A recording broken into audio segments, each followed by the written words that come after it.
Hello everybody, and thanks for joining us. Good afternoon.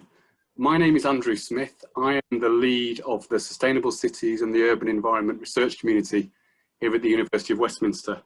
And we're hosting today's event. And this webinar has been organised to celebrate the University of Westminster involvement in the Venice Biennale, specifically the Architecture Biennale, which opened last month on May the 22nd. And we're very proud that no less than 3 installations at this year's Biennale have been co-produced by University of Westminster academics.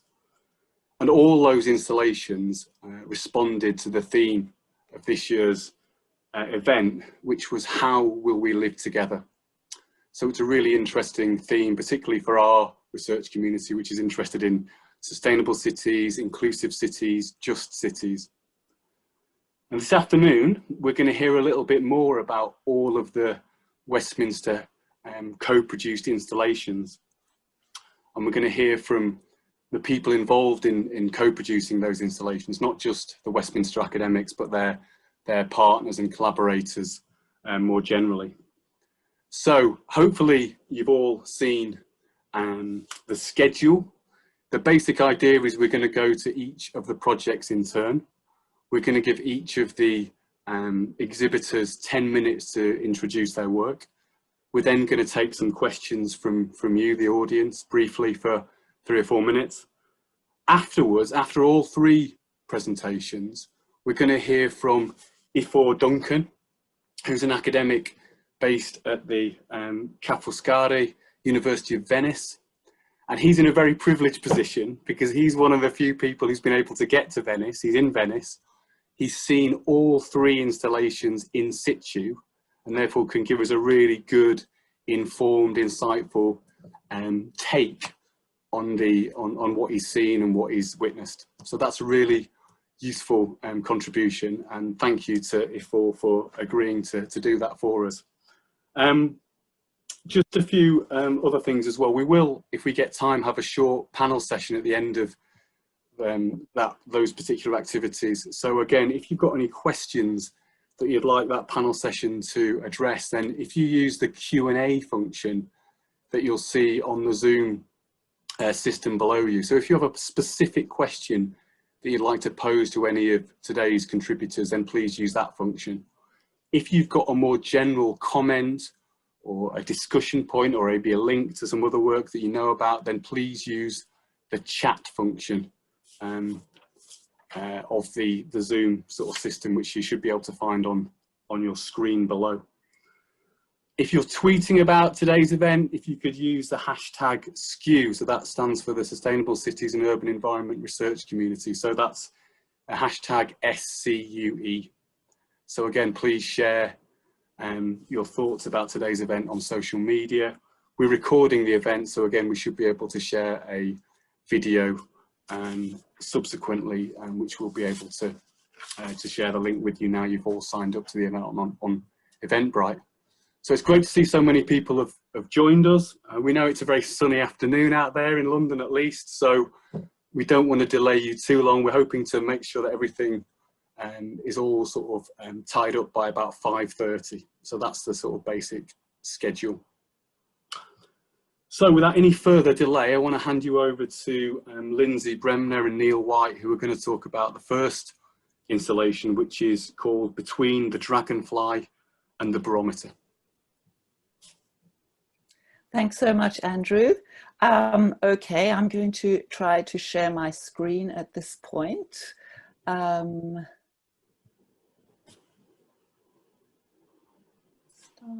Just need to make sure that the sound is playing. Share sound. Okay, thanks very much. I'm going to do a short 5-minute presentation beginning with this video to introduce our project.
Right, thank you. That video started a little bit quickly, so I'll just go back to say that this is a project that was developed by Monsoon Assemblages, the research project that I led, and Neil White from the School of the Arts at the University of Westminster's research practice called Office of Experiments. So the project is essentially one which tried to conceptualize how to live in changing monsoon climates from the perspective of a tiny dragonfly, an extraordinary creature that flies from Africa right across the Indian Ocean to Myanmar and back over the course of a year, lifted by monsoon currents. Monsoon winds and currents. So the exhibition is essentially an immersive experience which tries to convey the fragility of life within a changing, within a climate changing environment. It comprised these three geological atmospheric columns with slits in them, which represented Chennai, Dhaka, and Yangon, which were the cities that monsoon assemblages worked within. And originally we had anticipated flying this dragonfly around this space, which didn't quite work out. And eventually the exhibition combined these three geological cores and a series of videos of the dragonfly. I think that's the next slide. This is another drawing of these three geological cores, which represent a kind of slice through geology and the atmosphere.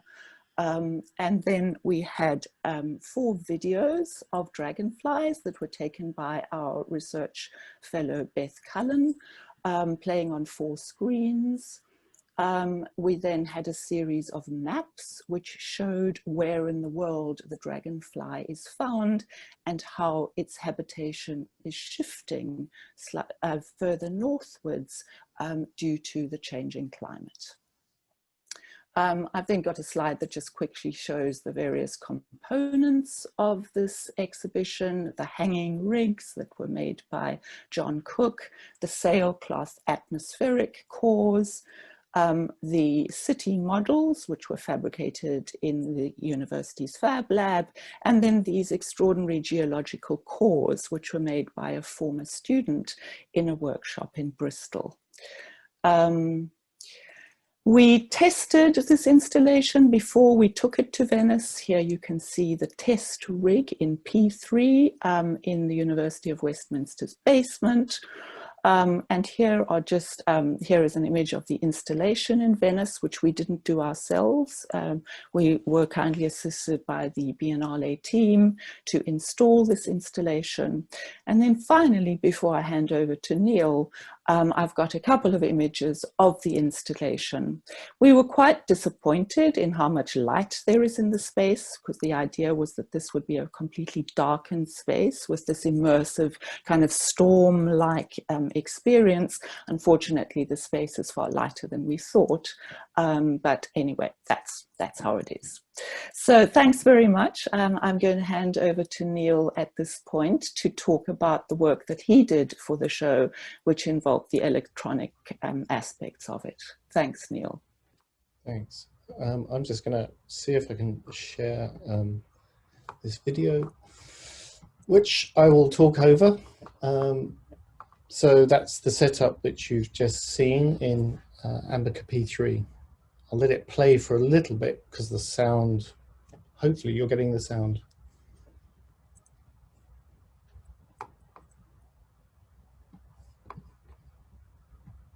Not yet.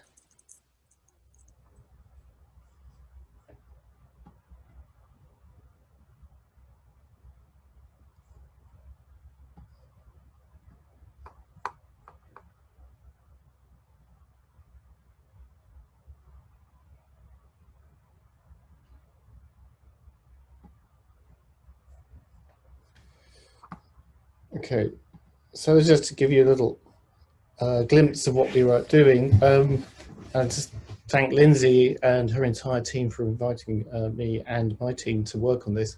So I think the challenge for us in creating response to the context of this fantastic and amazing project, which we've been tracking for the whole period it's been running, was to think about how we might respond to A, the dragonfly, and B, the data that's been collected around the migration.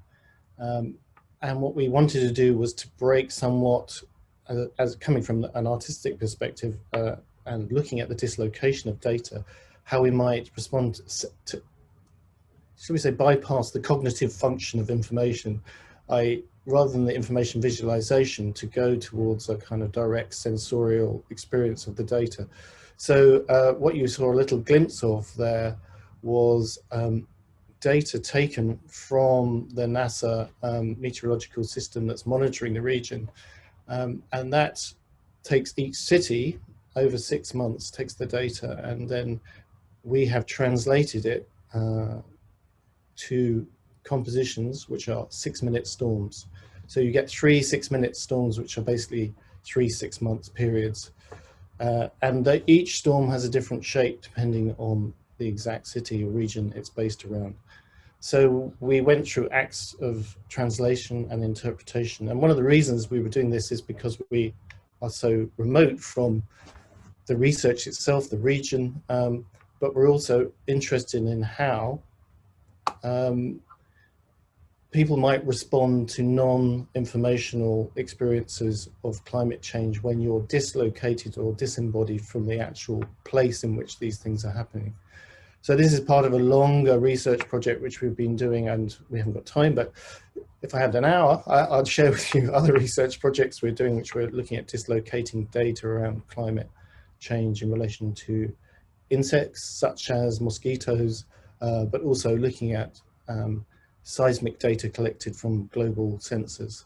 So the challenge was doing this and doing it in a way that we could install it remotely. And thanks to the expertise of Bill Thompson and Eric Carney, who are my colleagues in Office of Experiments, I think we managed to pull it off, but we'll hear more from Ifor. But it was both a challenge, I think, to work with such an incredible body of work and the data and all of the critical and theoretical publications which go around this project that Lindsay's leading, but to respond to it from our own framing of a theoretical discourse and take that forward whilst acknowledging that we're disembodied from it, and we're disembodied from the event itself in Venice. So I'll end there. Wonderful. Thank you both. That was a really good introduction to the project. Are there any questions from our esteemed audience out there? So please don't be polite or embarrassed to put your hand up or ask a specific question. We've got a couple of minutes for immediate questions if you'd like to ask one. I suppose an obvious question you could ask in the meantime, you two, is if you've had any response yet to the installation, or if you had any sort of feedback from people who have actually witnessed it. Other than Ifor, we don't know anyone who's actually witnessed it, Andrew. Okay, we'll wait for and he will wait to hear from him. Yeah. Thanks. Here we go. A question from Andreas. I don't know. We could probably get him to come on. Andreas, I'm going to get you. I'm going to turn you on if I can do that. Let me just work out how to do that. And I'm going to turn you on. So you should be able to talk now, Andreas, if you want to come on. Okay, Andrew, yes, you do turn me on. Thanks so much. Wonderful. Thank you. Thanks so much. In fact, Lindsay and Neil, I'm going to, and Ifor, I'm coming hopefully on Sunday to Venice. So I can't wait to actually see it and experience it, and everyone else's, of course. But I've known of your work and I know the tribulations of all that. So it's just a little bit of a silly provocative question about turf wars, about disciplinary boundaries, especially when we talk about the Venice Architecture Biennale, which is probably the most confused in terms of identity, non-art biennale that there is in the world. Neil, do you want to go first? Well, yeah, to respond to it, I haven't been to it, and I still haven't been to it. But it was interesting to read the responses. I think what's interesting as an artist participating in the Biennale is the framework by which it's interpreted critically, reading some of the coverage, because that's where the problem seems to start, which is in which framework are you experiencing that? So, I mean, I think I would see it quite differently as an artist attending to an architect. So I think you can see that some works which are more grounded in a kind of experience of the building are different to the critical theoretical discourse. Certainly that I know as artists we're engaged with the kind of work that Lindsay's doing. So it's interesting to see how that then translates more broadly into this exhibition format. Yeah, Lindsay's got something to add. Okay. Just to address your question directly, Andreas, how is it for artists and architects to collaborate for the Venice Architecture Biennale? To be frank, it wasn't that easy. I mean, Neil and I had our differences, and we worked through them. You know, I think Neil found us very organized and always production driven, and he preferred to work a little bit more loosely. So the relationship was an interesting one, but we worked through it, and I think we've come up with something that we're both happy with. So as I say, the only thing I think we are disappointed about is that there is so much light in the space. So the impact that we experienced with our test install in P3 is not quite the impact that people have of the show in Venice. Wonderful, thank you. We're going to move on to our next installation now. So again, thank you so much to Lindsay and Neil for sharing their work with us. Our next installation is the 3 British Mosques Pavilion, and Shahid Salim, Julie Marsh and Ella Kilgallen are going to tell us all about that now. So over to you 3. Thanks. Thank you, Andrew, and it's great to be here with colleagues. Julia, is it okay if because Julie's got the slides on her, showing it from her screen. Is it okay if I just sort of give you a change slide when we want to change slides? Absolutely fine, yeah. Is that okay? Can you see that okay? Yeah. We can. So what I'll do is I'll just run very quickly through what's there.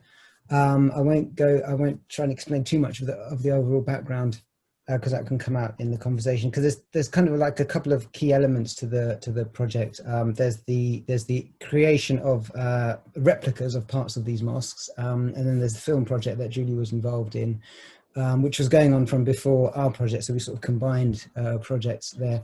And then there's the museum aspect of it, so the V&A and the role of the museum. So each of us are going to talk about these different aspects. So the exhibition, in a nutshell, is about 3 mosques in London, and we're looking at specifically at the story of the mosque in Britain as a building that has been created through the adaptation and conversion of existing buildings, and that has been created through a kind of ad hoc, self-designed and self-built process by the communities that use the mosques. So we're interested in the design language, the architecture, the kind of visuals, the aesthetics, and all of the kind of new languages that emerge through that hybridization of cultural and architectural histories. And we felt that these 3 mosques kind of embody that story. So one is a house that's been converted into a mosque, and then it moved into a new purpose-built building, which is Harrow. The other is a Victorian pub. And the other one is the Brick Lane Mosque, which was built as a Huguenot church. It became a synagogue and it became a mosque. So it's a religious building with a long history of religious reuse. So this image is just the opening of the exhibition. So you sort of walk in, you have the panel, and on the right-hand side you can see the minaret of the Brick Lane Mosque. And these are actual samples that the architects produced when they were designing the actual minaret. So these aren't replicas, but these are actual kind of sample pieces. So we brought them to Venice, and these are the elements that are going to go back into the permanent collection at the V&A, to sort of, and Ella will talk a little bit more about that. We've got these panels along the side as you walk into the exhibition, and each panel tells a bit more information about the mosques. And we've got these 3D scans, which you can just about see. Go to the next slide, Julia. This is one of the panels for Old Kent Road Mosque, and it's very small, but you can see a sort of the black image is basically a 3D scan of the mosque as a section cut through, and that was made by the fabrication lab as well. So they did a 3D scanning of each building. So we go to and then we've got the screen on the right hand side, and that was showing Julie's films.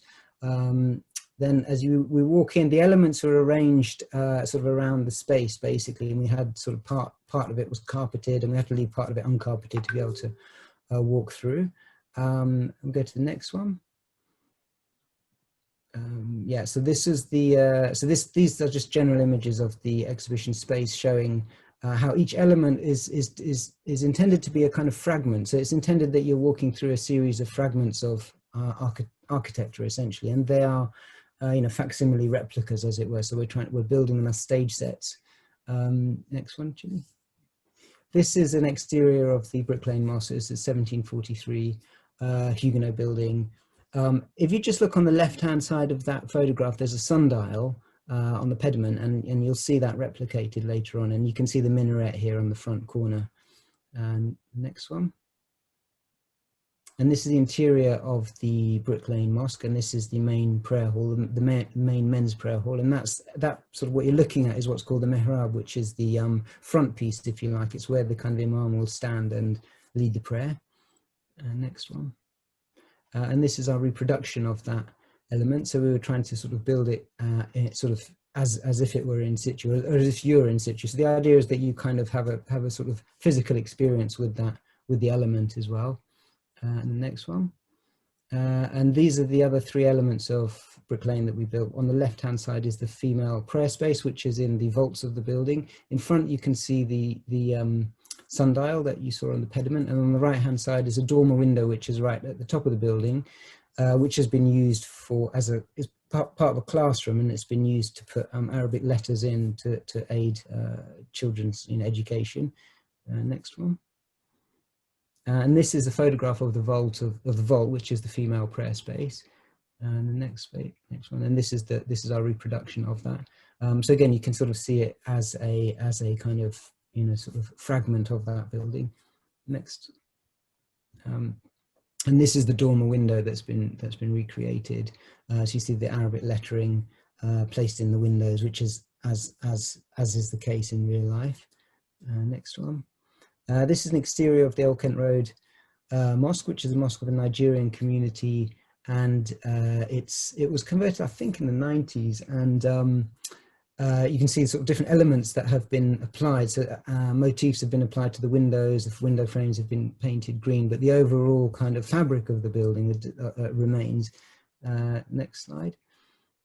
And this is the main prayer space, the male prayer space, which is on the first floor. And this would have been the dining hall of the pub. So you can see all the kind of decorative elements, the cornice work and so on, have all been kind of reappropriated. And this is the replica of that space. So the central piece is in a window and doors. And you can see there's a screen there which has got images on it. And on those images are the images of the kind of rebuilt, the new building that's being proposed on that site. So the mosque community are intending to demolish that building. In fact, Julie will tell us they've closed it now, and they're getting ready for demolition at the end of the month. And they've got images there of the new building that they're going to build on the site. Next one. And this is again the mihrab element. So what we're showing is that in each of the buildings, the way in which this front piece, the way in which this kind of key element of the mosque is built in and designed in different ways depending on the building that it's situated in. Next one. And the third one is the Harrow Central Mosque, and this is how the mosque started out. It was a pair of semi-detached houses. It's now moved from there into on the left you can see the side wall of what is the new purpose-built building, so it's a massive kind of landmark mosque. But this was the original building, and these are the reproduced entrance doors that we made, so the remade entrance doors of the mosque. Next one. And this is in the actual mosque, this photograph is 10 years old because it doesn't exist now, but that's the kind of prayer hall which you can see is built into the back extension of the house. And you can see there are quite an elaborate mihrab which has been constructed in the mosque. Next one. And this is our reconstruction of that. And we had this reconstructed just from photographs because the actual piece doesn't exist anymore. So it's a kind of remaking of that. It's almost like a kind of historical reconstruction. Next. And this is just a detail showing the kind of level of detail that we were trying to achieve in terms of creating the scenes within the spaces. Yeah, and I'll hand it to Julie. So yeah, we also, right from the very start really of the project, we felt it was very important to get the community involved. And yeah, we truly believe that it's a kind of, you know, the building itself obviously has an impact on how the congregation use the space, but also the way the congregation use the space has an impact on these architectural developments. So, you know, we felt very, very strongly that, you know, especially because of the nature of the title of the exhibition, it was important for the community to have a voice within the actual exhibition itself. So we set about doing interviews with members of the congregation, and they talked about the actual sites themselves and their relationship to the site, their histories, their memories, and also the potential futures of those sites as well, which I think is a really kind of important element in the show. And alongside that was also a series of films of congregational prayer in all of the prayer spaces, so the male and the female prayer spaces in each of the mosques. And it's probably worth noting that this kind of process was also made in collaboration with the communities. So it's been a long kind of standing research project of mine. It's called Site Integrity, and essentially I make films, but in response to the kind of social, religious, political, architectural elements that are present within the space. So for example, within these pieces, which are actually kind of, it was a rig attached to the ceiling shot from above looking down, but that was made in collaboration with the community. So they said that they didn't want to have their faces shown in shot, and they wanted the camera to be facing and moving towards Mecca. So in a sense, and also the architectural elements within the space dictated how these films were made. And I think, again, that's a really important aspect of our research, is that, you know, we weren't imposing anything on anybody or on anything in terms of the architecture. It's almost like a kind of a working methodology.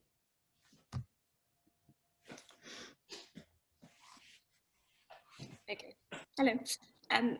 So first of all, I just to give a bit of kind of the history of the V&A's relationship, first of all, with the Biennale has been going on since 2016, and we have a space there which really affords us this kind of unique opportunity to reflect on our curatorial practices and on our collection as well. And obviously to collaborate with people like Shahed and Julie, and I have to say it's been a really wonderful relationship, so it's been a fantastic collaboration. I thought I'd give a bit of the kind of history of collecting Islamic architecture at the V&A, because that's a part obviously of this project. So the V&A has collected Islamic architecture in various forms really since its early origins. And I just thought I'd show you kind of a few snapshots, some of which you may recognise on display now in the Jamil galleries. This, for example, is a almost complete Mamluk mimbar made for Sultan Qaitbay and for a mosque in Cairo, and that's on display in our galleries. So we have objects such as architectural fragments, but also things like architectural drawings and photographs, really from the kind of, that were collected in the 19th and 20th centuries. If you could just move the slide on, Julie, that'd be great. Thank you. So this is just another one of those examples. This is a photograph by Cresswell. There are about 3,000 of those photographs in our collection that document Islamic architecture from Syria, from Palestine, from Egypt. So there's a huge, the V&A has a huge collection that represents Islamic architecture. But what it didn't really have, and what it kind of doesn't really have, is doesn't represent British Islam. And it was really in 2019, actually, when my colleague Olivia Horsfall-Turner collected some sketchbooks from Shahed. Actually, if you can move the slide on, we can see one of his sketches. That this was kind of in part response to the fact that the British Islam isn't really recognised or collected by the museum. So it was partly in response, and it also partly prompted this whole project and this whole collaboration. So here are one of Shahed's sketches, in which he looks at really the typology of the mosque and the mosque in different settings and situations. And as I say, this kind of initiated this project in many ways. And what's been interesting throughout this project for all of us is kind of reflecting on what it means for the architecture of the Muslim diaspora in Britain to be collected and be represented in the V&A, which has such a wealth of Islamic architecture, but kind of more global Islamic architecture and not really Islamic architecture from Britain. And so really, obviously, until the history of the mosque, until Shahed wrote his book on the history of the mosque in Britain, it was quite an unknown subject. And that's very much reflected in the collections, in the kind of National Museum collections. So one of the outcomes for the V&A of this project, one of the really kind of fruitful outcomes, is to address what it means to have this lacuna, to have this big gap in our collections, and to think about how we represent this type of history in the museum collections. You know, what do we collect and how do we represent that? Given the ad hoc and kind of transformative and transforming nature of British mosque architecture, and in many ways the kind of everyday nature of it, it's finding the best way to actually capture that history, and that is a challenge that we're kind of addressing. So one of the outcomes of this project is immediately we are collecting, as Shahed mentioned, we're collecting the 2 test pieces from the Brick Lane minaret, which was designed by David Gallagher Associates. And that kind of follows in that tradition of the architectural fragment, which I showed you, the kind of the minbar earlier on. And the V&A has a big history of collecting architectural fragments. And another part that we're collecting from the exhibition is the 3D LiDAR scans. And again, I suppose it's kind of moving on, but in that same tradition of collecting photographs that were documenting mosques, across the Muslim world. So those are kind of 2 elements that we are collecting, and a part of this kind of readdressing of the absence of, I suppose, British Islam within the V&A. And it's part of a broader curatorial discussion about what it means to collect architecture in and of itself. That is problematic. But also what it means to represent the lived experience of diaspora communities through architectural objects. So I'll end there, but those are kind of the thoughts and the directions in which we're kind of going in terms of this. Thank you. Wonderful, thank you all 3. We have got a couple of people with their hand up, so maybe we could take a couple of brief questions. Harry, I think you were wanting to ask something, is that right? Are you there, Harry? It was a rogue hand, sorry. A rogue hand, okay, sorry. You've got a rare opportunity to ask a question anyway. I don't know. No, I just want to say I'm really enjoying myself and I'm really enjoying being quiet. Thank you. That's fine. Maria, do you want to step in and ask the question that you wanted to ask? Yes, even though I would actually need time to think about the question. First of all, this is so interesting. Thank you so much. I think it's so multi-layered and has such richness. I kind of need time to form my question, but I have lots of questions. I suppose one question would be, looking at the makeshift mosques, which really are community driven and so beautiful, and Shahed showed this photo where then they kind of got funding to build a, I guess, tailor-made building. I don't know if that's the right way to say it, but my question is, did something get lost in the architecture or in the community? I suppose, and that leads to my second question, which is, what can we learn from this? Because as you might know, I'm really kind of enthusiastic about community and community driven. And I think it's so interesting because it has some postmodern aspects I kind of associate with some of the aesthetics. So I guess what my question would is, what can, from this amazing research you have done, what can we kind of learn or take out of it as architects? Shall I go first? Please do. Thanks, Maria.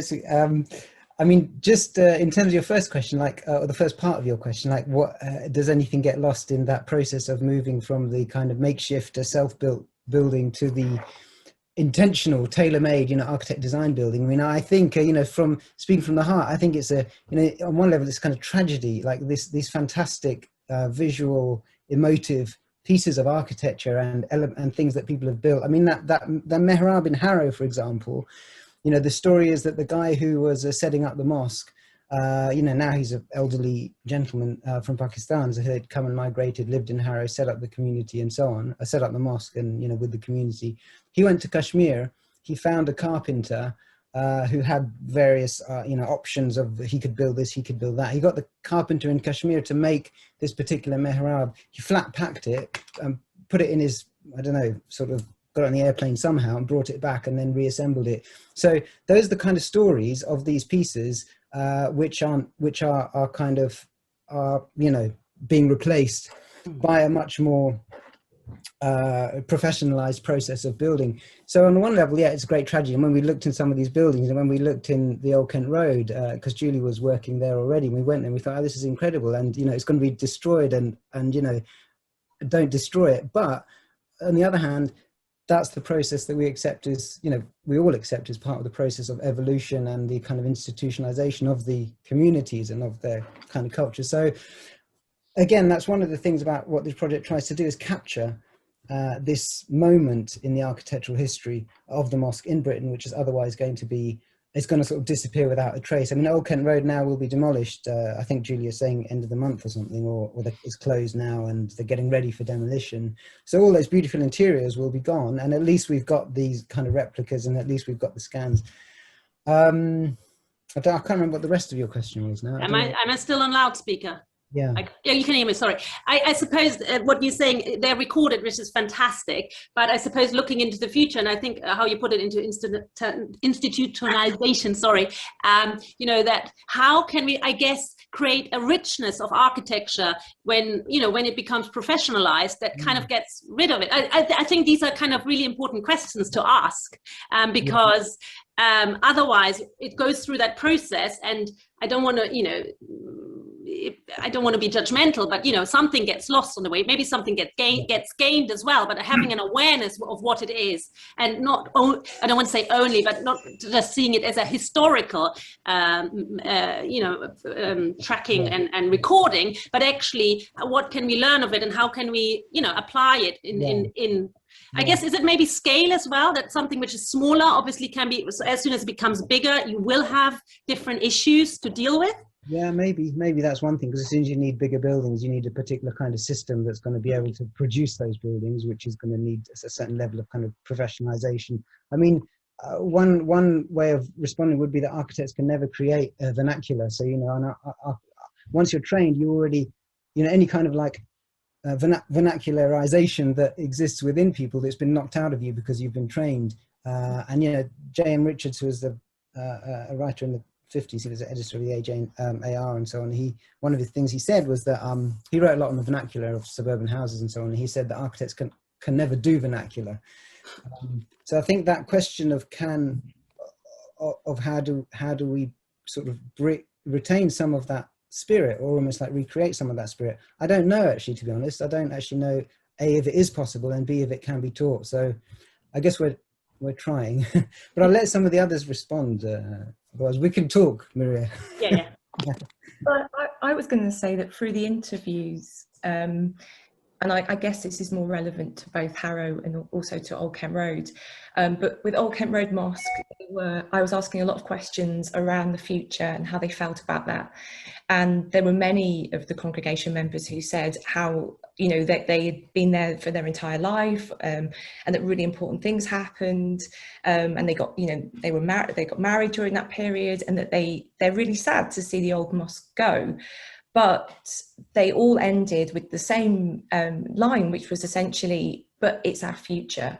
And the new purpose-built mosque is what we've been working towards. And what was really great to hear was that they had also recognised that the structure of Old Kent Road, that you had these smaller rooms in the top where they would have their board meetings and discussions, and where they'd make coffee and tea, were actually where a lot of the really important discussions were taking place.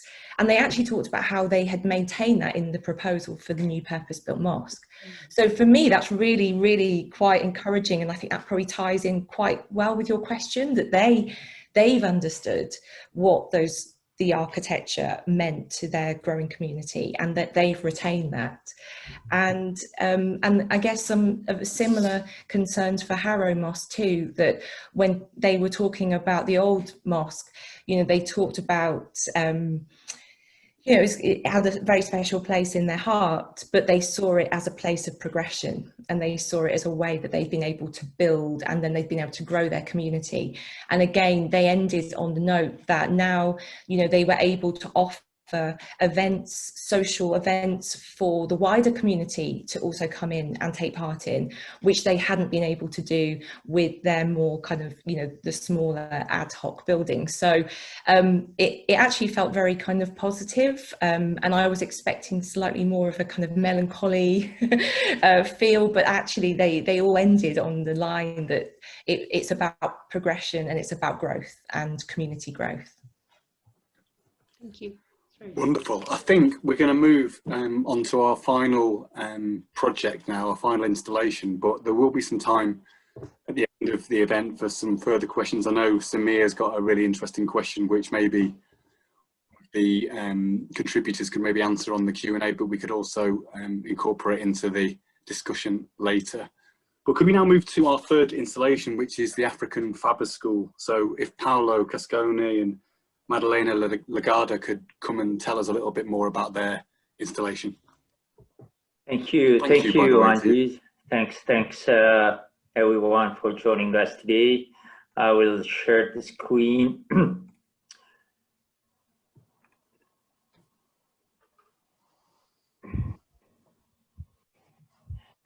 Yeah, thanks again for organizing this this event, and I will very shortly introduce you to the African Faber School installation, which is hosted in the Italian pavilion of the Venice Biennale at the Arsenale.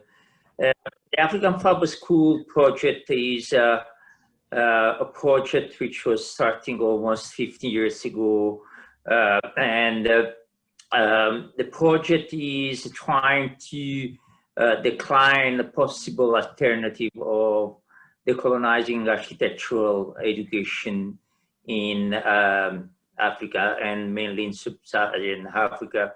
And again, the project has started with this assumption that we probably try to understand what is the contradiction in between the kind of needs of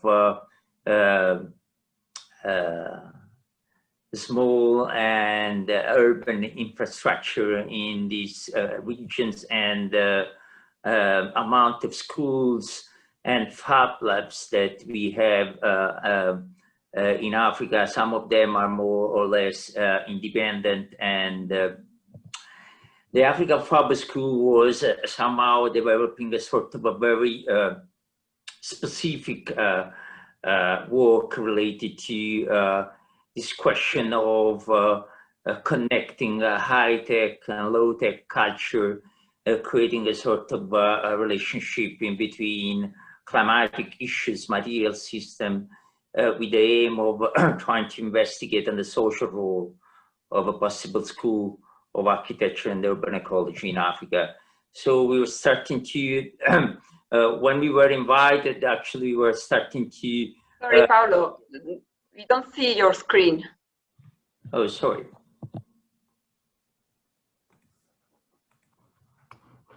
Just 1 second. Yeah. Okay, perfect. Now? Yeah. Okay, thank you. So when we were invited with Maddalena Lagarda to the Italian pavilion, and I would like to thank Maddalena for supporting me in such adventure. We were starting to actually map over 15 years of activities that we were developing around different climatic and cultural regions in Africa, within this idea of creating a sort of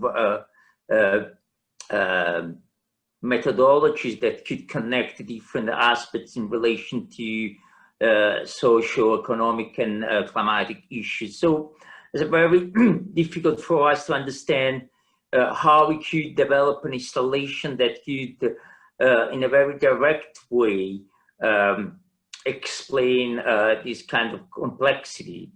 And we started to also think about the possibility of work on a sort of atlas, a manual, that was not just describing what you were doing for 15 years, but also trying to generate a perspective for our previous and future students. And now this book is somehow also something which is related to our installation, because the book would be published by Akhtar and presented by the end of October in the frame of the Venice Biennale. So the whole work is related to this Italian pavilion, which is around the topic of resilient communities. And of course, beyond any rhetoric of resiliency, what was interesting for us is trying to understand also, according to the pandemic, how we could explain this project and this kind of approach, trying to, at the same time, develop a sort of tool that could be easily shared also online, because we knew that actually we were somehow dealing with a very complex scenario where most of the people were somehow having access to the Italian pavilion mainly online. So what we were starting to work with was a video installation which was somehow explaining at in very interscalable way different projects, trying to combine different possibilities of connecting the more, let's say, self-production issues with some aspects related to the community-oriented approach that you're developing different scenarios and contexts. Always with this idea to somehow explain the relationship in between let's say vernacular culture and advanced culture. So the question of shifting the cultural paradigm of vernacular is somehow very interesting for us. And we're starting also to think about what, let's say, the cultural critical mass of different intellectual perspectives was related to self-sufficiency, starting from this document signed by Solivo Inca and other intellectuals in relation to how the African continents could deal with the pandemic in terms of finding the resources to actually internally to respond to such economic and social issues. So we were trying to use this as a starting point to actually explain to ourselves and then to our students, because again, the installation is also related to our students, how we could speculate on the issue of synthetic vernacular, an evolutionary approach to spontaneous and informal culture. So we were starting to explain the relationship between material issues, climatic issues, and environmental strategies that were driving each project, that all these projects are somehow connecting European and African students with this aim to somehow create scale one-to-one device that could be interpreted as open system that could adapt to different contexts. So the installation is somehow explaining this kind of path, which is a very non-linear path. Some of these tactics are related to rural areas where we were somehow transfer knowledge, but we were also learning from our users how to process and transform materials for different uses. This idea of bridging students from different backgrounds, students of architecture, engineering, fine arts, but also artisans, is one of the main issues which are somehow connecting the African public school approach And again, this question of using the school as an open air laboratory, which is somehow very actual for me. How we are living together in the pandemic and how we're going to live together after the pandemic. How schools of architecture will somehow occupy the public space and transform the public space, educating our students to transform public space in connection with the user. So the project and the installation is trying to explain this very important aspect and investigating how also is very important for us, the social role of technology. So how to not just develop architectural solution, but also how to develop tools, how to develop affordable tools that could be customized and hacked in order to transform this tool in something very affordable for the local community. Because again, the question of technology needs to be revisited in relation to specific context, in relation to a sort of possibility to adapt technology to very diversified scenarios.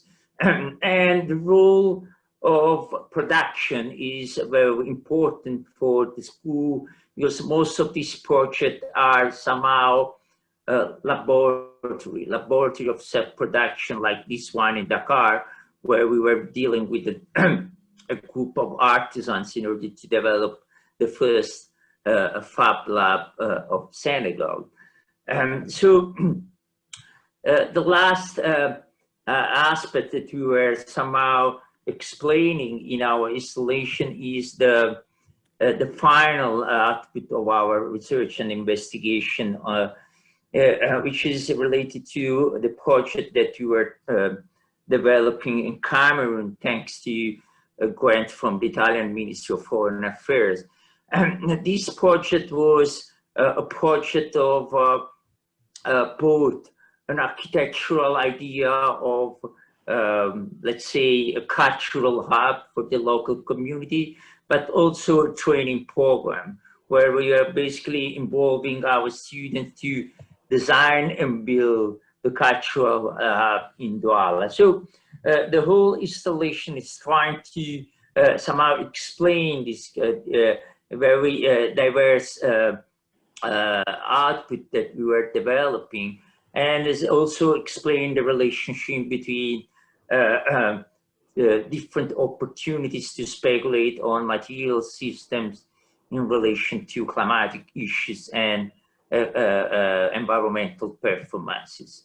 And again, the installation will be somehow completed in October, where we're going to also present inside the Italian Pavilion our book with Akhtar, which is again also a way to thanks the hundreds of people who are collaborating in this project, our partners and our students. So, and again, of course, this is also connected to what we are trying to do at the University of Westminster in our school with a specific project that we are now dealing with, also with Maddalena as a research associate, which is called African Off-Grid Housing Project. So it's not just, I would say that the African Fab School is keep working as a way to produce knowledge transfer, but also opportunity for both African and European students. So thanks for your attention, and I would be glad to answer to your question. Wonderful. Thank you, Paolo, and thanks, Maddalena. Do we have any quick questions about this installation or to this particular research team? There's one coming through on the Q&A. Oh no, that's one from before. What about just telling us a little bit about your experiences of producing something for the Biennale, Paolo? I don't know if that's something you've done before or whether this is your first time, but how has that been for you? How has that worked, and what's that experience been like? Yeah, first of all, what we've been doing in the last experience in Cameroon, I would say, is a result of almost 15 years of experiences where we were trying to actually understand how two different disciplines could interact in relation to a specific community. So the project in Douala was starting from the people. We were starting from almost zero, and we start to self-construct an initial laboratory of self-production, training our students to mainly map the community and map the local resources, and try to understand how to create a sort of a network of collective intelligence. And this then was generating the architectural project in different scales. So the architectural project, which is again is a cultural hub, which is hosting different activities: the School of Fine Arts, a Fab Lab, co-working, an exhibition space. So many different attractors, culturally speaking.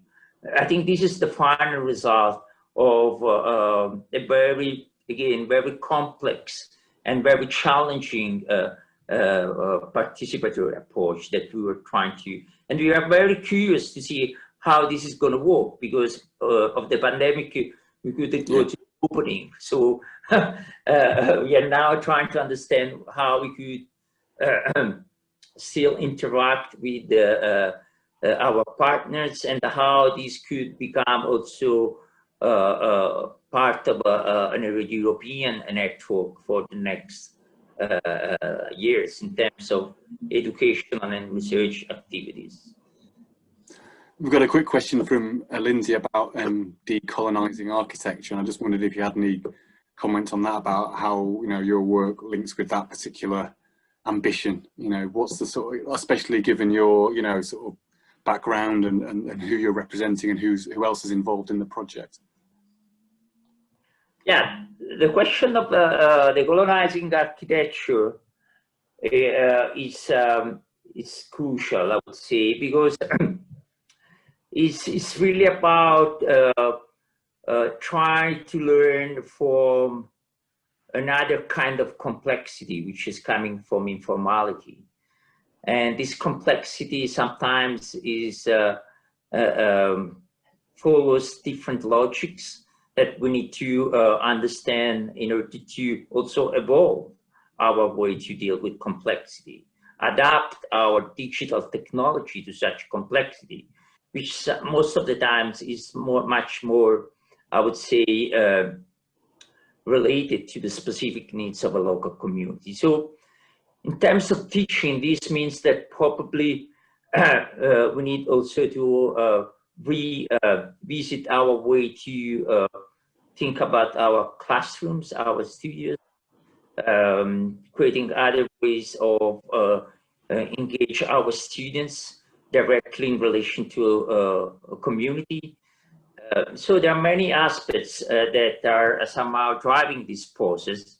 It's a long path, of course. It's a long cultural path. It's sure, it's a difficult, it's a whole sort of webinar in itself, I think, that probably, and obviously some interesting work going on at Westminster at the moment. I know that several people on the call, like Julio and Samira, are involved in that. I think that brings us to an end, really, in terms of our review or our introduction to the different installations. So again, thank you to Paolo and Maddalena for that final presentation. What I'd like to do now, as I said before, would be to invite Ifor Duncan from Foscari, University of Venice, to tell us about his experiences of the three installations and to give a sort of a response to the three projects that we've heard about so far. Thank you, Andrew. Yeah, what a kind of rich selection of and diverse selection of installations. I think I was kind of struck trying to think of sort of some common threads by the sort of feeling of reciprocity that runs through each of the the installations and the projects.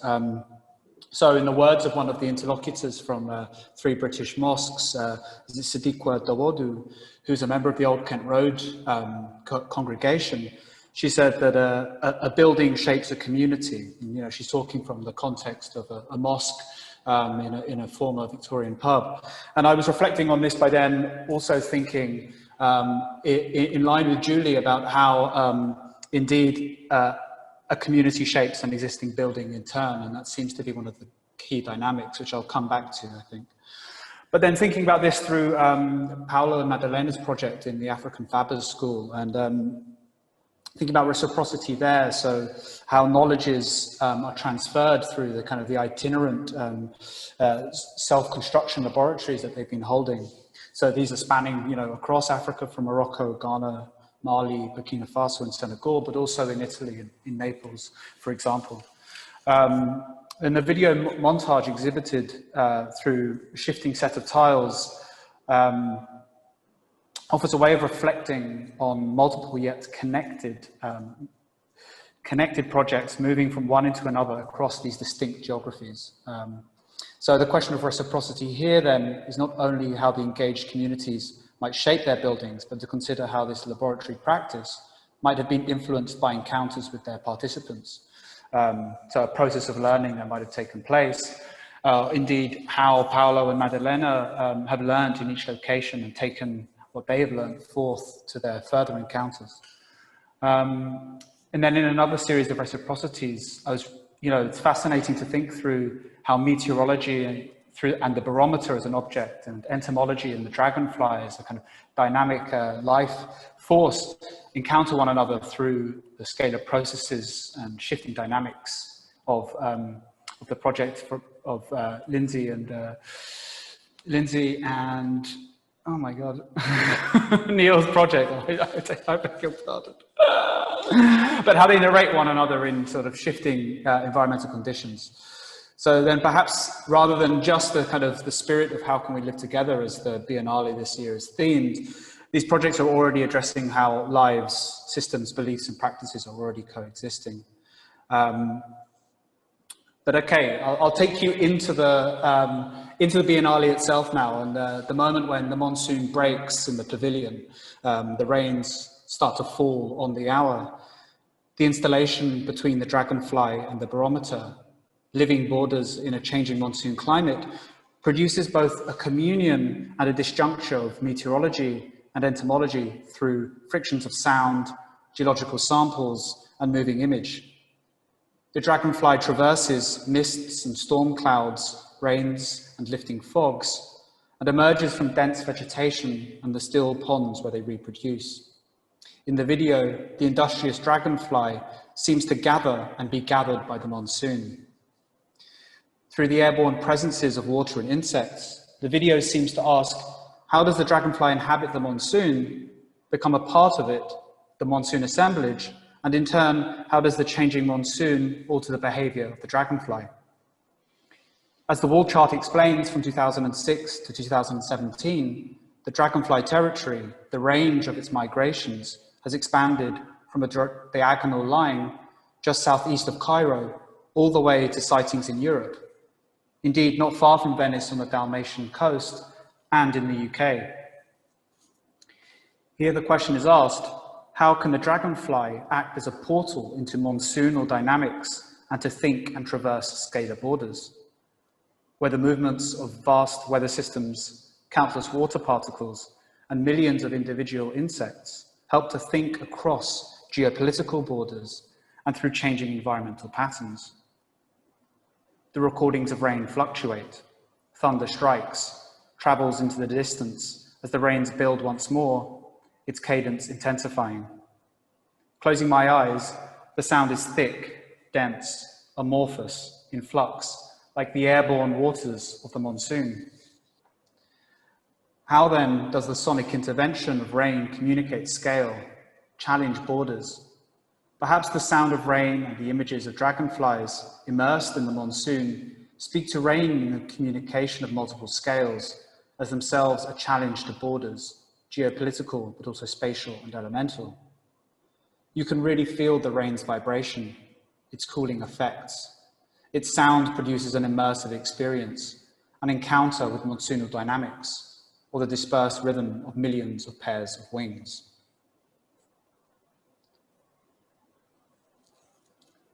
In 3 British mosques, I felt that the spaces of worship are in many ways practices of salvage and adaptation as much as of refuge. Indeed, these are not mutually exclusive, of course. The installation explores different rhythms of use, from resacralization, such as the Brick Lane Mosque, built in 1743, as has already been described, as a Huguenot Protestant church, and previously a synagogue. The sacralization of haram space as well, in what was the Duke of Kent pub on the Old Kent Road, and finally the sacralization of domestic space in former residential housing. This is an architectural history playing out within the wider politics of national heritage, protracted planning processes and conservation, as well as buildings not fit for purpose. The installation is itself a record of disappearance and adaptation. One listed site, the Brick Lane Mosque, with its adaptations, one which is planned to be demolished and replaced in the Old Kent Road site, and the newly purpose-built mosque and the architectural memory of the adapted site in Harrow Central. But also, and perhaps more importantly, the installation addresses the lives and memories of distinct communities in the city, the Bangladeshi community in Brick Lane, the Pakistani community in Harrow, and the Nigerian community in Old Kent Road. Where the didactics state that these mosques are in a continuous state of flux, this flux, the transformations of these buildings and their communities, take the form of processes of orientation and reorientation. Of course, weighted with Orientalism, the word orientation has one of its earliest uses in the arrangement of buildings to face east, or here, more accurately, the internal arrangement of space to face east. These reorientations respond to changes in communities and in building use. The freestanding mihrabs, which we've already been introduced to, indicate the direction of Makkah. In the video, excerpt of assembly at Brick Lane, the overhead camera pans at 45 degrees to the direction of prayer, in a subtle indication of the building and its conversion. Its internal reorientation is shifting on the axis of prayer. The architectural recreations are incredibly intimate and somewhat surreal interventions in the Arsenale. Through the 3D LiDAR scans, they provide precious insight into these spaces that somehow made me feel homesick as a Londoner, but also as a kind of like, I felt quite like I was imposing myself somehow, being within the space and accessing these incredible spaces of home in many ways that are presented in the installation. For this reason, I found the carpets most powerful. While of course these are crucial elements of prayer, here somehow in the context of Harrow Central Mosque, originally 2 converted houses, the carpets speak to the history of these as domestic spaces, the conviviality of prayer in a former home. Indeed, many of the interlocutors in the films describe the mosques as like home. As I learned, still today, 1/3 of British mosques are in former houses, or, as in the case of Old Kent Road, soon to be demolished and replaced with a 6-story purpose-built building on the same site. Banners inside read, quote, "Whoever builds a mosque for Allah, then Allah will build him a house like it in paradise." Here, the architectural vernaculars of mosques meet the vernacular of Victorian and interwar British residential architecture. Is this meeting of styles itself the vernacular of an area such as Harrow or the Old Kent Road?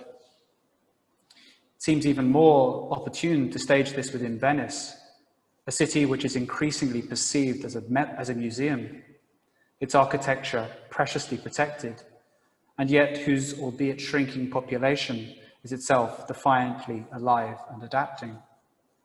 But also as a city with a long history of influence from Arabic architecture, whether that's through stealing or purchase, but also through the kind of adoption of certain typologies which are well known, but also through the presence of fragments which are found throughout the structure of the city. but I think I'll leave it there because I've probably quite self-indulgently spoken for too long. But all I wanted to say was incredible, and I can also reflect briefly on how I experienced the Biennale and the visiting experience, which, you know, the numbers are of course down, but there were still people there, and I think weekends people are attending in their droves as the population of the city kind of peaks. But yeah, I'll leave it there and hand over to Andrew again. No, thank you so much, Ifor. That was wonderful. No, that was an amazing sort of review of some really significant work, and you did so well to try and encapsulate all the different ideas within that. So thank you so much. Yeah, and the way you finished was a good place to maybe start our sort of short little panel session, really, because we're really interested in, you know, the actual experience as well as the ideas. But actually, you know, very few of us can get to Venice, so we're really interested in how it's working, and some of us, like myself, don't even know much about the way in which it's laid out generally, and the different pavilions and how it all works. I wonder if you could just give a flavour of that, and then maybe we could move on to talk a little bit about the significance of the Biennale for all the other contributors, and thinking about the role the event plays in architectural research and the communication of architectural ideas. But just tell us a little bit more about your direct experience and how the pavilion's working in 2021. Well, I mean, I think most people on the call will know the layout, when you have the kind of the more traditional and pavilions, national pavilions in the beautiful Giardini, and then you have the sort of the Arsenale, which has more recently been repurposed to host the Biennale events, and which also has kind of the newer national pavilions inside there, as well as we have Paolo and Maddalena's installation is in the Italian pavilion, which is right at the end of the Arsenale, which is an incredible space inside anyway. It's incredible to visit that space. But also what was quite interesting is, you know, obviously the sort of the format of the National Pavilion is increasingly becoming, you know, antiquated and problematic in many ways. But what was quite interesting is that, you know, certain installations, such as the German one, are almost just exhibition via QR code, right? There is almost nothing there apart from the space. There are just QR codes and a few videos at the beginning. The British Pavilion is quite funny because there's a lot of like YouGov signs, and it's one of the ones which has the tightest control of access for, you know, hand sanitizer usage and queuing. But it's a pretty interesting installation of a pub inside, so that I enjoyed. But yeah, it's a strange year, but I think people are happy that it's occurring, and there's some really amazing work as well. Of course, the three installations already described. What about the rest of the panel? And do you have any thoughts about the Biennale generally? I know it's a bit of a strange year this year, but does it remain the sort of most prestigious architectural event of the year, or and these types of exhibitions, are they as significant as they once were, and how are they working in a digital era, and those types of questions? Any thoughts on that? Please chip in. Andrew, can I chip in? I mean, I think, you know, I kind of think that the Biennale, as it has been, will have to change now. I mean, post-COVID, I just don't think that the kind of numbers of people that it relies on visiting will be there again. And I do think, as Ifor mentioned, you know, the idea of a national pavilion in an era where, you know, the very nature of nationhood is possibly, you know, something that we need to, that you know, in order to address important issues, one has to move beyond the idea of a national kind of architecture, I think. So I think it raises lots of really interesting questions about what that site will become in the future. Before I move on, I'd just like to thank you so much for all the work you've done to make, you know, to visit for all of us, to offer these extraordinary comments you've done today. It's been really wonderful. Thank you for being our eyes and ears on the ground. That's true. Anyone else got any thoughts on the Biennale and its future? And I know there are similar events like the World Expo type event, which is facing similar questions about the relevance of national pavilions and how it might work in a virtual digital era. But what about the Biennale specifically? Neil? I just wanted I'm going to put a plug in actually for one of my research students who's also showing in the German pavilion. So, and I think what's interesting about that pavilion is I think it's called 2038. So it sort of has this idea about the future where everything is solved, but in many ways it's trying to address this idea of not having a pavilion, but then is getting a lot of pushback. So I think that it's interesting that we think we need to move towards something, but it's clear maybe we don't know what it is quite yet. Just to add that. That's Diane Bauer, by the way, so I just mentioned. Any other thoughts on the Biennale? We've got another 10 minutes or so before we end the webinar. Yeah, broader question then. Oh, sorry, go on. Who's there? I was just going to jump in on that. Yeah. Please, Ellen, please, yeah. Oh, sorry, I think I might be a bit delayed. I don't mean to be talking over Shed. Go on. Just this question of, what is the purpose of the Biennale, and obviously addressing major issues, major questions that we have in architecture or more globally. And I suppose thinking right now, one of those big global issues is the environment. And so that's what really throws up the question of how can we justify perhaps doing something where you ask people to travel, where you ask people to make for a temporary show. I'm not saying that's right or wrong, but I suppose that raises one of those questions in terms of its purpose and the kind of manifestation, the physical manifestation, or whether they can actually be aligned. That's interesting. If that makes sense.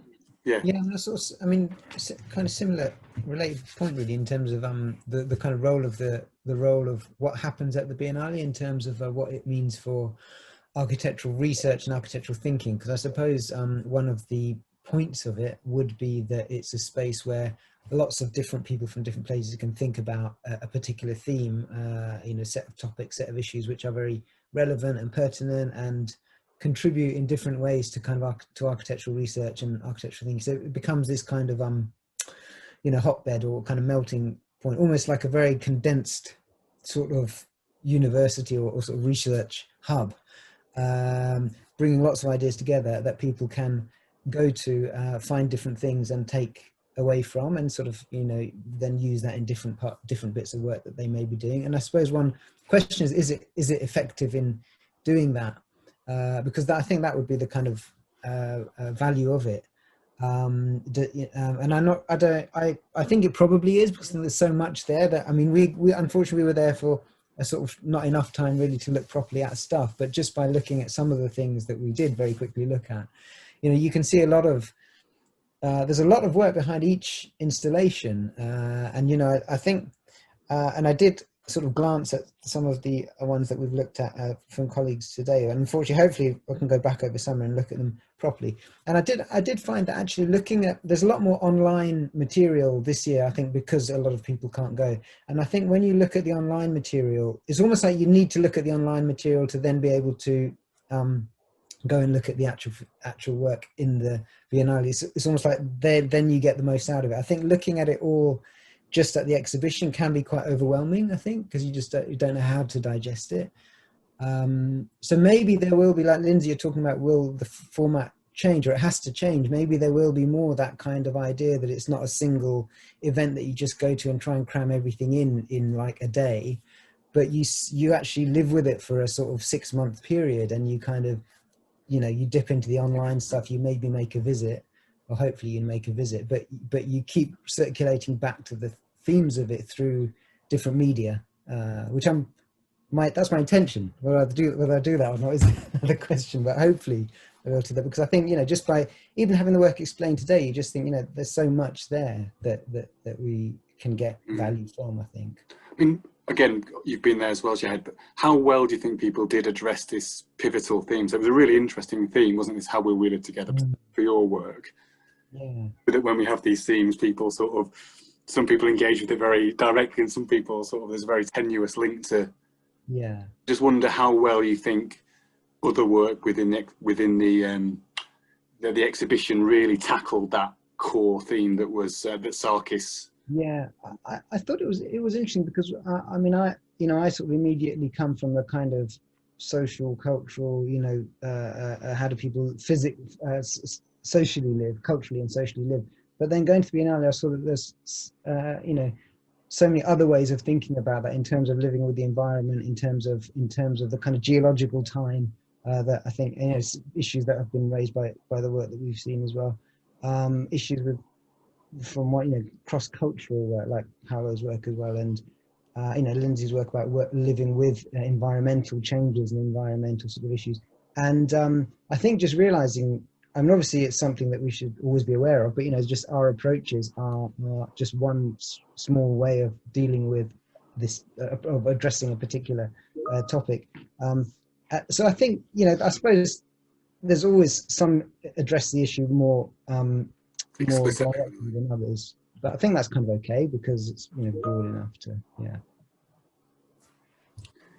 Ifor, did you get a sense of that whether or not that core theme was being addressed in interesting and different ways? Did anyone really have any clear answers to how we will live together? I don't know if that's a bit too literal, but what did you think about the responses to the central theme? Were they convincing? Were they explicit? Well, I think it's again a question of how it's organized. So there's the organization of the national pavilions were maybe more tangential in their relationship to the theme. So some more so, some less so. But the sort of central pavilion certainly was addressing the theme. Obviously the works were directly related to both the social and the environmental in these ways, and across those two. So certainly, but what's interesting is that the art and the architecture biennale themes have had a thread running through them. I can't remember the title, but it seemed like a kind of a reorganization of the same terms or the same kind of theme. So obviously I think that the Danish one was very interesting in the way it related to it. I mean, it coming through water and was well placed, but. Yeah, I think it depends. I think it really depends. But the main curation certainly had that main drive, yeah.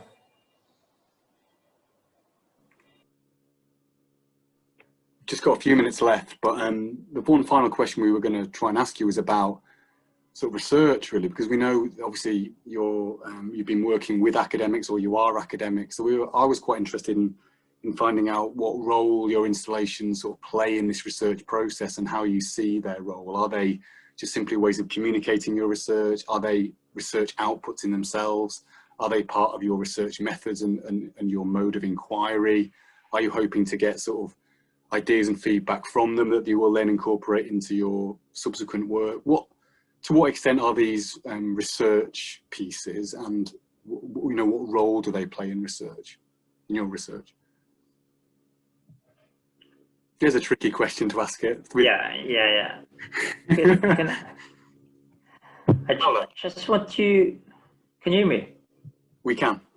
Yeah. Just want to add a couple of things in relation to this issue of the role of the Biennale with the research.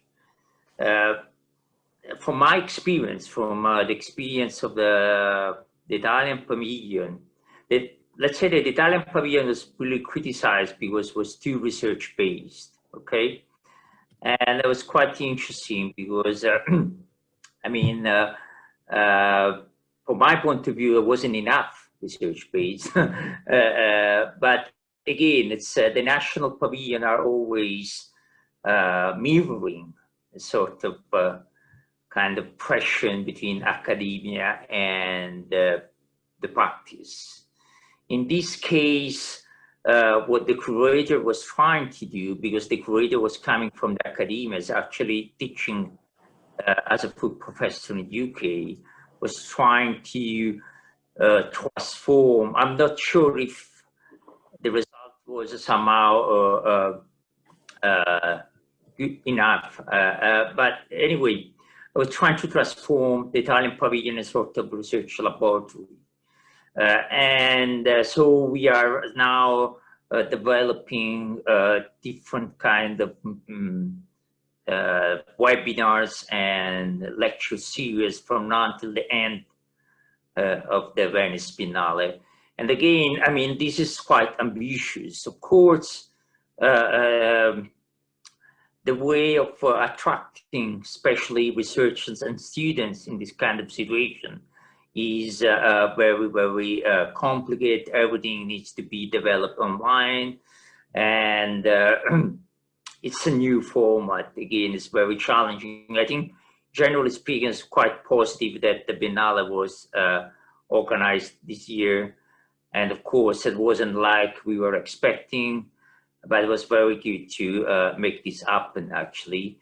And the question of using the Biennale as a way to share research experience, from my point of view, is quite, I mean, needs to be investigated in a more detailed way. I mean, the role of and the implication of the universities directly into this kind of activities still, especially from my experience, still quite unclear. We were presenting a very unacademic project because the African Public School is a non-academic institution, let's say, but we were actually asked to be confronted with the Milan Polytechnic and other universities. So it's very interesting also to see the level of the debate in between non-academic research and academic research. So this is another interesting aspect that sometimes the Venice Biennale could, I mean, this is the kind of role that sometimes the Venice Biennale could also have in create this kind of discussion between different approaches to research projects and research activities. That's a wonderful answer. That's a great way to finish as well. So I was determined to stick to time. So I'm going to draw today's webinar to a close. I just wanted to use this opportunity to thank, first of all our contributors who, and to congratulate them on being part of the Biennale. It's a wonderful achievement. Again, thank you to everyone who's come to the webinar today, and thank you to all those who've asked questions, and hopefully you can follow up with any of the people involved if you've got further things that you want to know. Thanks in particular to Ifor.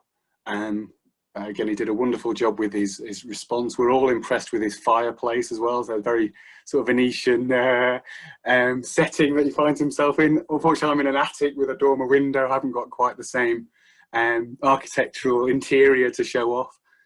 But it's been a really good experience for me. Again, I profess to know very little about some of the ideas and issues that have been discussed, but I think, you know, hopefully you've all learned a lot, and I've definitely learned a lot about the different installations that were exhibited this year. So without any further ado, I want to sort of draw proceedings to a close and wish everyone a very good evening, and we hope to catch up with you soon. Goodbye. Thanks. Thank you. Bye-bye. Thank you. Thanks, bye.